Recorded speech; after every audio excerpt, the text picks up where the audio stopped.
مفتی طارق مسعود کے بیانات کے لیے مفتی صاحب کے آفیشیل چینل مفتی طارق مسعود سپیچز کو سبسکرائب کریں۔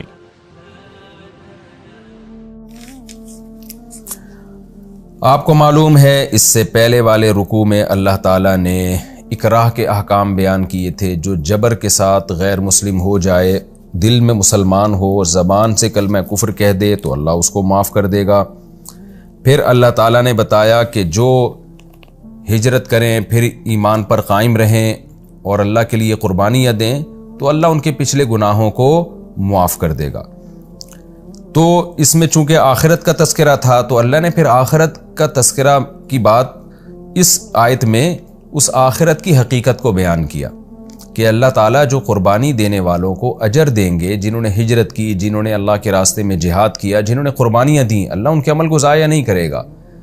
تو یہ اتنا خطرناک دن ہوگا قیامت کا کہ یوم تاتی کل نفس تجادل عن نفسها، جس دن ہر نفس اپنے نفس کی طرف سے بس دفاع میں لگا ہوگا، دوسرے کا خیال نہیں آئے گا۔ تو مطلب یہ ہے کہ ایسا دن جس دن ہر شخص اپنے سوا ہر ایک کی فکر بھول جائے گا،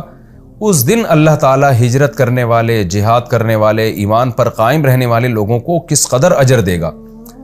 جب ٹینشن کا دن ہوتا ہے نا، اس دن نعمت کی قدر بڑھ جاتی ہے۔ نارمل حالات میں آپ کسی پر احسان کریں تو بھی وہ خوش ہوگا، لیکن سب لوگ مصیبت میں گرفتار ہوں، اس موقع پر آپ کسی پر احسان کریں تو وہ اور بھی زیادہ خوش ہوتا ہے۔ تو اللہ کہہ رہے ہیں کہ قیامت کے دن جب ہر نفس اس خوف میں ہوگا کہ میری جان کس طرح سے چھوٹے، میں بچوں، دوسرے کی کوئی فکر نہیں ہوگی، چاہے وہ باپ ہو، چاہے وہ ماں ہو، چاہے وہ بیوی ہو، چاہے وہ اولاد ہو، جیسے کہ سورہ عبس کے آخر میں ہے نا، یوم یفر المرء من اخیہ و امہ و ابیہ، ماں سے دور بھاگے گا، بیوی سے دور بھاگے گا، اولاد سے دور بھاگے گا، ہر نفس کو فکر ہوگی میری جان بچ جائے کسی طریقے سے۔ تو اللہ کہتے ہیں ایسی حالت ہوگی تو اس میں اللہ ہجرت کرنے والے، جہاد کرنے والے اور اللہ کے لیے قربانیاں دینے والوں کو بہترین اجر دے گا۔ اللہ ان کی مغفرت بھی کرے گا، ان پر رحم بھی کرے گا۔ تو اس لیے پچھلے رکوع میں یہ مضمون تھا، اگلے رکوع میں اس آیت سے شروع کیا کہ یہ وہ دن ہوگا جس دن ہر نفس اپنی طرف سے، اپنے ہی آپ کی طرف سے بد دفاع کرے گا، وہ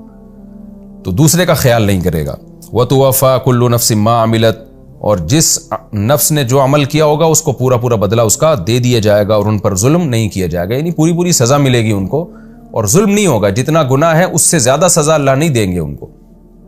تو ایسے دن کی تیاری کی ہمیں فکر کرنی چاہیے۔ اب آگے اللہ تعالیٰ ایک مثال بیان کر رہے ہیں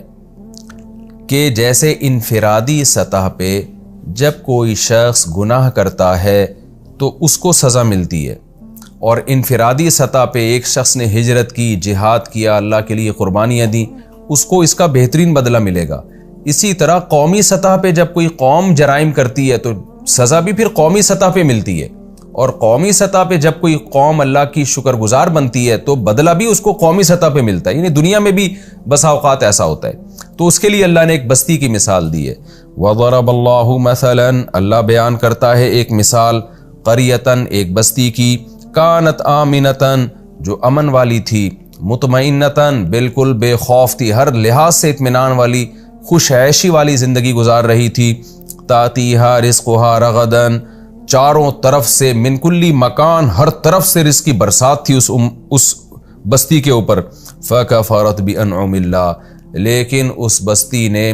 اللہ کا شکر ادا کرنے کے بجائے اللہ کی نعمتوں کی ناقدری شروع کر دی۔ اور ناقدری کیسے کی اس کی تفصیل آگے آ رہی ہے۔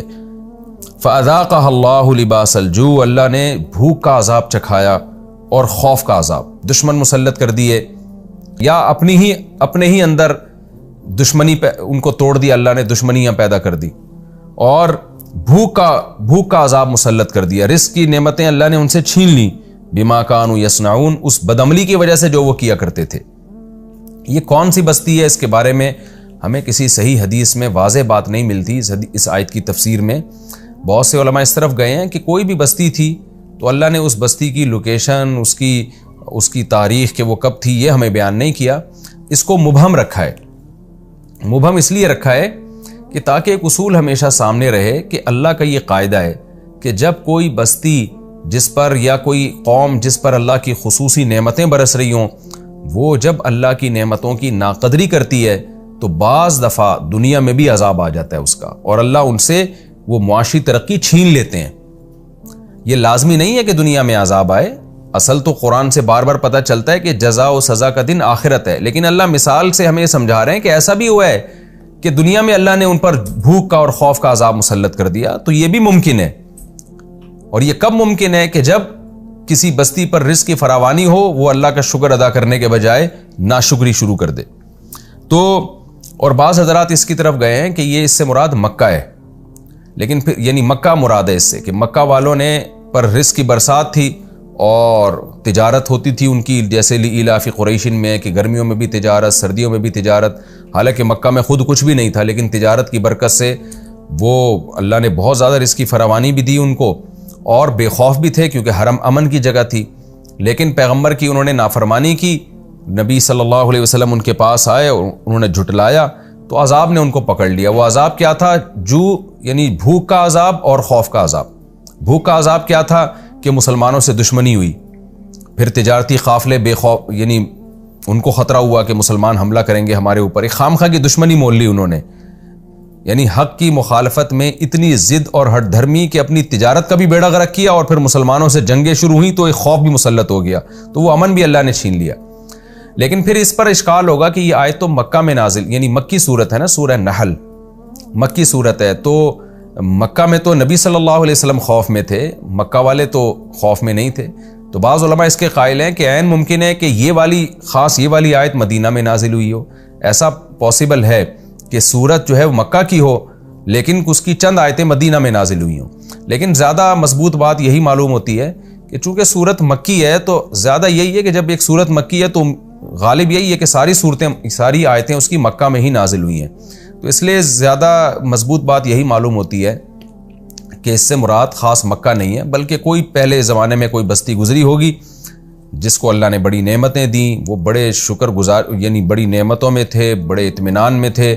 اور انہوں نے اللہ کی نعمتوں کی ناقدری شروع کر دی۔ ناقدری کیسے کی ہے؟ انہوں نے اللہ کی نافرمانی کرنے لگے ہوں گے، جب رزق کی فراوانی ہوئی تو زنا میں ہو سکتا ہے پڑ گئے ہوں، شراب کباب میں لگ گئے ہوں، تو یہ ساری برائیاں اس سوسائٹی میں آ گئیں، تو پھر اللہ نے کیا کیا؟ اللہ نے ان کو تباہ کیا۔ لیکن قرآن کہتا ہے ہم نے تباہ کرنے سے پہلے پیغمبر بھیجے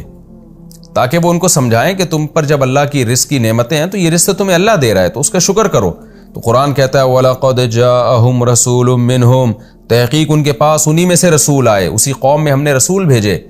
جو ان کو سمجھائیں کہ تم جو برائیاں کر رہے ہو، ناشکری ہے یہ اللہ کی، اس برائیوں سے توبہ کرو۔ لیکن بجائے رسول کو ماننے کے فَكَذَّبُوهُ، انہوں نے رسول کا انکار کیا، فَأَخَذَهُمُ الْعَذَابُ، اور عذاب نے ان کو پکڑ لیا، وَهُمْ ظَالِمُونَ، اور وہ ظلم کرنے والے تھے، یعنی رسول کی نہ مان کر وہ ظالم تھے۔ تو دیکھیں اس سے ہمیں کیا پتہ چلتا ہے کہ بعض دفعہ اللہ بعض خاندانوں کو نوازتے ہیں، بہت معاشی ترقی ہوتی ہے ان میں، تو ان میں علماء جاتے ہیں، اب رسول تو نہیں آ سکتے لیکن علماء انبیاء کے وارث ہیں، حدیث میں آتا ہے، علماء ان کو سمجھاتے ہیں تو وہ تکبر کرنا شروع کر دیتے ہیں۔ جتنا پیسہ آتا ہے نا، بجائے شکر کرنے کے انسان میں بغاوت اور زیادہ پیدا ہوتی ہے۔ غریب آدمی ہم نے دیکھا ہے اللہ کے عام طور پہ زیادہ قریب ہوتا ہے، وہ دین کی بات سن لیتا ہے۔ جیسے جیسے دولت آتی ہے بجائے اللہ کے قریب ہونے کے اللہ سے اور دور ہونا شروع ہو جاتے ہیں۔ آج تو ہمیں زیادہ تر ایتھیزم دولت مندوں میں نظر آ رہا ہے، پیسہ آتا ہے، عیاشی آتی ہے، پھر مذہب ان کو برا لگنے لگتا ہے، اللہ رسول کی باتیں بری لگنے لگتی ہیں، تو ان لوگوں کو اپنے انجام سے ڈرنا چاہیے۔ آگے اللہ تعالیٰ فرماتا، اچھا اس میں یہ بھی پتہ چلتا ہے کہ اطمینان اور رزق کی فراوانی یہ بھی اللہ کی بہت بڑی نعمت ہے۔ اگر کسی قوم کو اللہ نے معاشی ترقی دی ہے اور امن ہے تو یہ بہت بڑی نعمت ہے، اس کا جتنا شکر ادا کیا جائے کم ہے۔